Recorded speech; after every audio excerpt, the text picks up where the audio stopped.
Hello, everyone. Well, I must give it to the respective parties in the United States.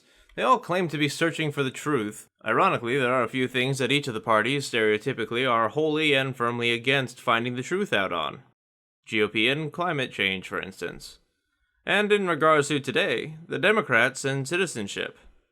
The story from CNN: House Oversight votes to hold Barr, Ross in contempt over census dispute.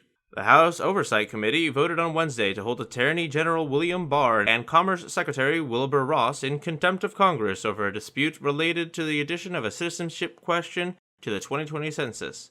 The vote was 24 to 15. The vote came just hours after President Donald Trump asserted executive privilege over materials related to the citizenship question, a move that further escalated tensions between House Democrats investigating the 2020 census and the administration. Which actually has some more interesting information regarding the backstory. I will explain a little bit later.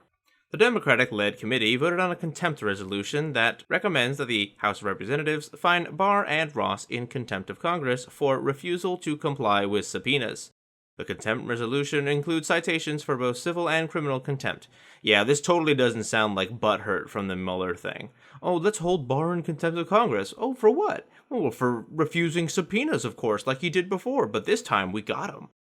Yeah, no, totally not partisan at all. Ross called the move an empty stunt in a statement and said, "Today, the Democrats maintain their shameless, weekly attacks on this administration without consideration for the truth." The Commerce Secretary said that the committee isn't interested in cooperation and demonstrated its scorn for the Constitution by holding the vote.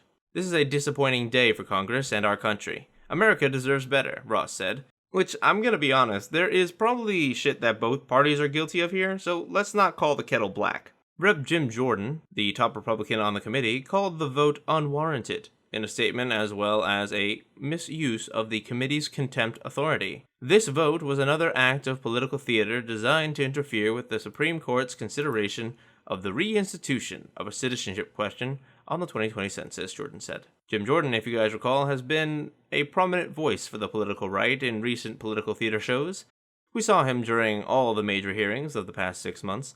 He has made frequent appearances on most of your typical cable news channels as well. House Oversight Chairman Elijah Cummings said in a statement that the contempt vote was the last thing I wanted to do, adding, "I bent over backwards to try to work with the administration, but they delayed, dissembled, and degraded our committee's efforts to conduct this investigation and fulfill our responsibilities under the Constitution." I like Elijah. He is respectable. I don't fault him per se on this situation. It seems as if his hand was forced by outside factors, but by the same merit, I do not think he would go along so easily if he was influenced. It's a hard take, but I do believe him when he says it's the last thing he wanted to do. It's unclear what will happen now that the committee has voted on the resolution.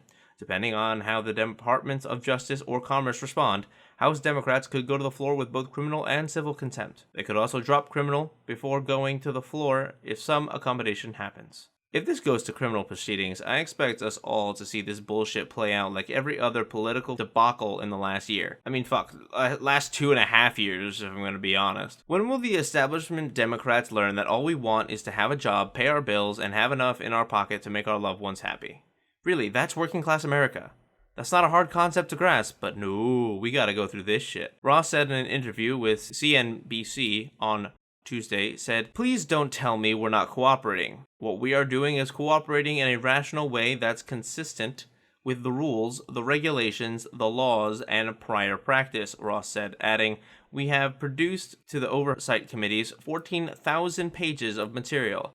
I testified before them for almost 7 hours. We're producing 3 more witnesses." A Democratic committee aide told CNN, however, that those documents have been insufficient and are either publicly available documents, heavily redacted, or just not responsive to the request at all and unrelated.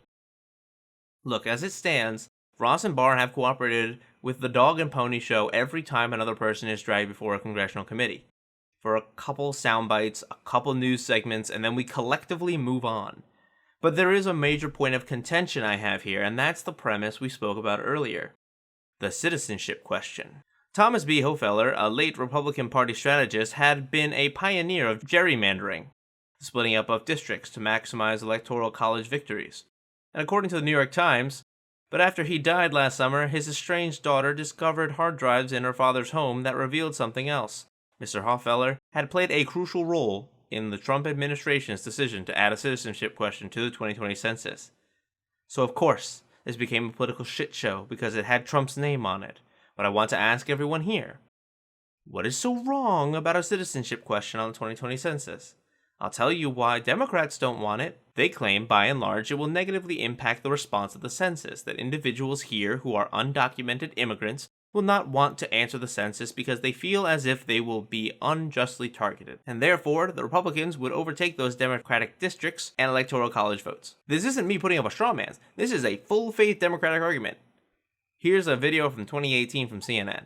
California undocumented immigrants make up nearly 2 to 3 million people.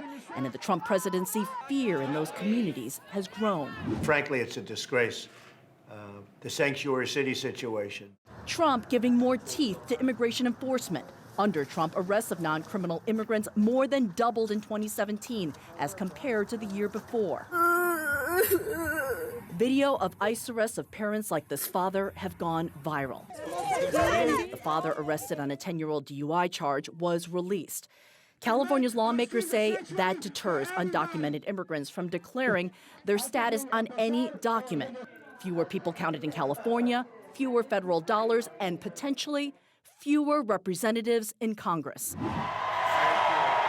Now, what's interesting about this is that the argument that it centers around undocumented immigrants, they usually live in typically large Democratic states like California. And this is an important question when it comes to asking whom does the politician represent? The people who live in a district or voters in that district? The argument can be made that since felons, for instance, cannot vote in federal elections, they still are owed a representative, are they not? So then what's the difference between that and undocumented immigrants? Well, the ironic answer to that question is that a felon can put down that he is a citizen of the United States. But his or her voting rights was forfeited due to legal action against them. An illegal immigrant cannot say that. Despite the number they mention, that 2 to 3 million illegals live in California, the question becomes, if those 3 million are put to the gerrymandering test, will it really matter since they cannot legally vote?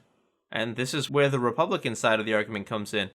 If they cannot legally vote, the Electoral College votes should not be afforded to that state. Additionally, if they are voting, how many elections have been illegally handled in states like California since the last time the census question was asked? Interestingly enough, the battle for who is owed a vote is oddly a contentious argument between party lines, where Republicans stand by this idea that law-abiding citizens are able to retain their rights to elect their representatives, but those who abuse the system are not afforded such ability. And one more thing.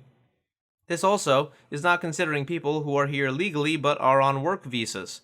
They are also not citizens and are not allowed to vote, but they pay into taxes with the help of their employer, who is more or less a sponsor of their presence in this country. So, this is where we stand. This is our current political strife. I could go on for hours about the rights of the individual versus the rights of the citizens. I could make it its own video, which I think I will. But until then, leave your thoughts down in the comment section below. I'm going to be on Moisky Live tomorrow at 4:30 Eastern Standard Time, 9:30 GMT. Come join me there. Thank you all for joining me this evening, and I will see you all soon.